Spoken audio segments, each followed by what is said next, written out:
Hi, I'm Dallas from Investors Edge Real Estate. In this video, I'll talk about what to do if your Perth property investment fence has been damaged by a storm. What normally happens is you'll hear from your tenant reporting the incident. What you need to do is ask them for a couple more details such as photos, time and date of incident, and also whether it's an individual or dividing fence. With all this information, you're able to contact your building insurer to find out what your excess is and whether you're covered for the damage. If it's a dividing fence, you'll be claiming for 50% of the cost, while your neighbour claims for the other 50%. In the meantime, you want to contact a few different fencing contractors to go out there to free quote. Once you get a couple of quotes back, you submit it through your insurer for their approval.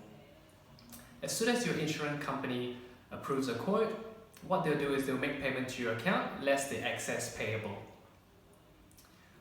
Once you get the payment and approval and your neighbour's happy to go ahead with the quote, you can then inform the contractor to go ahead with the job.